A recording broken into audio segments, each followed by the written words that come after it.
Welcome to SibSpot. Today's Reddit stories are from the subreddit called Tales from the Front Desk. Our first story today is by Mr. Chameleon December.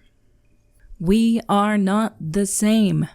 For context, I was working at a Milton affiliate. Me, thank you for calling such and such hotel. Mr. Chameleon speaking. Ignorant caller. Yes, I'm calling to book under the blank wedding group on XYZ date. Me, looking under incoming groups and not seeing anything. Ma'am, I'm not seeing a group booking for the wedding group. Could you be calling the incorrect property? Mind you, I announced the name of my hotel when I answered. I see. Isn't this the Harriet Affiliate Hotel? Me, no ma'am. I see. Well, can't you just make the reservation anyway? Me, WTF? We're not even the same company, ma'am. There's no way for me to look that reservation up. I see. So what am I supposed to do now? Me, you've got to be effing kidding me.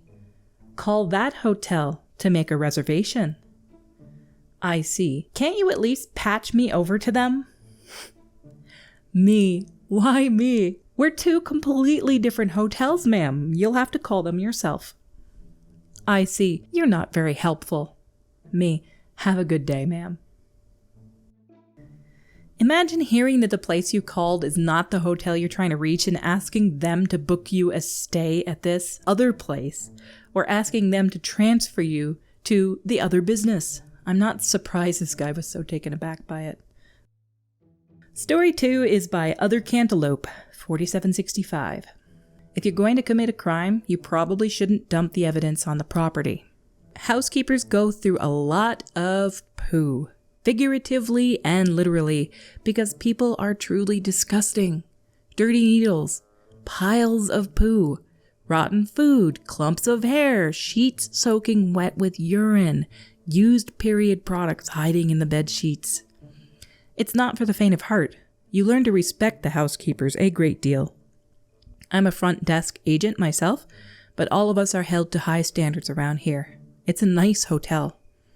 People often worry about housekeepers stealing their things when they clean their room during the stay. Let me tell you, speaking generally in regards to all hotels, it's pretty uncommon for a housekeeper to steal something and get away with it. Most hotels take this very seriously, as they should. We have a system. Housekeeper finds an item. They write it in our lost and found binder with the date and a room number, and then they put it in our storage room with the other lost and found stuff. If someone calls, we look at the binder to see if we have it. If we have it, it's returned to them and the FDA signs off on a paper saying they returned it. If no one claims it after 90 days, it's disposed of. It's a very specific and important process. So, another day in paradise. A woman, we'll call her Susan, who had checked out just this morning, came back in along with her husband and told us she'd accidentally left her purse behind. Stuff happens. You'd be surprised at the things people leave behind. We checked the lost and found log and didn't see anything. Okay, well, they had just checked out this morning. Maybe the housekeeper just hadn't gotten to that room yet. My coworker went upstairs to ask the housekeeper, who we'll call B, if she'd been in that room yet and if she'd found anything. Coworker saw B coming out of the room when she went up. She asked her if she'd seen the bag, and B said, "No, this is the first time I've been in the room today. I just started stripping the sheets now." Ah, well, okay. So coworker goes into the room to do a quick check, doesn't see the bag, and goes back downstairs to get Susan so she can come up and check the room for herself. Susan doesn't see her bag, and she's getting angry because she is 100% sure she left it there. She threatens to call the police, to which our response was, "If you'd like to involve the police, we support that decision and will continue doing whatever we can to get your bag back to you." Meanwhile, life goes on. Coworker is at the desk folding keycard holders. One of the housekeepers is doing laundry. A couple are still cleaning their rooms, and B is taking out the trash like she usually does at that time of day. The manager was called to come in when Susan confirmed she was going to call the police, so he was on his way. The police show up and start to ask some questions. They send one to speak to the head housekeeper, and one talks to the FDA. He asks if she knew anything about it. She glanced up at him and then back down at her work for a second before looking back at him and answering. He immediately responded with, "I noticed you lost eye contact for a second there. Do you have anything you want to tell me?" "Well, aren't you a regular effing Sherlock?" Laughing my butt off. Front desk agent explains the situation again. The officer says, "Would you be willing to do a polygraph test?" "Yeah, sure. I don't care. You can do whatever. I told you what I know." Like, calm the F down, Sherlock. What, did you expect to strip search her too? Manager shows up and the police have him pulling video from the security cameras. B was the only one in the room, but they didn't see her coming out with any bag. So the cops took her out to our meeting room to talk to her. Ask her some questions. She denied everything. They wanted to search her car, so she told them go right ahead. Meanwhile, her manager has gone through the video and saw B taking the trash out. He had a hunch, as did one of the officers when he saw the footage. So the officer goes to check the dumpster, which is a feat in itself because that MFer is huge. It's taller than I am. Lo and behold, there's Susan's bag. Sans money. Just in case you're not sure what sans means, it means without. They found the money on B's person.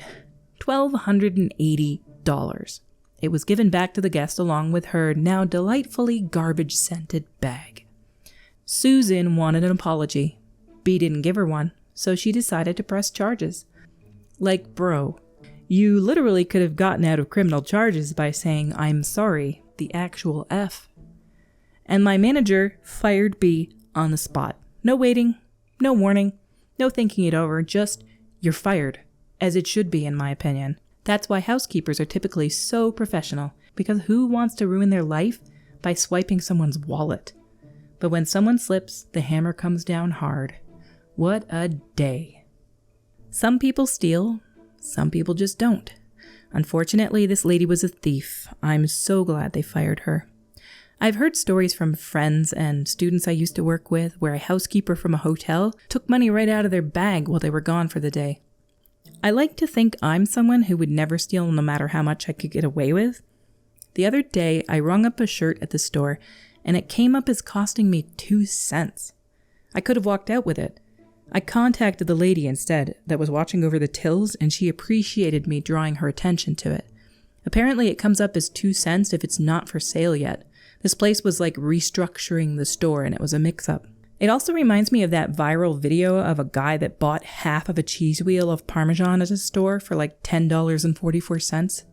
It was 44.6 pounds of Parmesan. I love Parmesan. But it was obviously mislabeled. There was a pretty big debate over whether he was wrong for having bought it and having not talked to somebody that works there to correct it. I really love Parm, but I definitely would have spoken to them. As they say, different strokes for different folks. Our third story today is by Jives 2001. Lovely phone conversation. So I just wanted to share a wonderful phone combo I had at my front desk yesterday. Me equals yours truly. RPG equals rude phone guy. Here's how this went. Me, hello, thank you for calling the place where I work. How can I help you? RPG, yes, I was told I need to pay for my no-show. Me, yes sir, did you want to pay now or later? RPG, well, I just got paid today. Me, so now or later? RPG, well, how the heck am I supposed to pay you now when my check is in my hand? Me, oh, I'm sorry, sir, my bad. So you'll be paying later? That total when you pay later will be insert total. RPG, well, I shouldn't even have to pay for this. I was called into work, so I couldn't come. Oh, I'm so sorry, but it looks like you already had a no-show on here, so unfortunately we can't waive these charges because you were notified of our policy. RPG, fine, cancel my card. I won't be coming back. I'll just go to the one in insert city name that's 2 hours away. Okay, sir, I'm so sorry about that. At this point, he hangs up on me.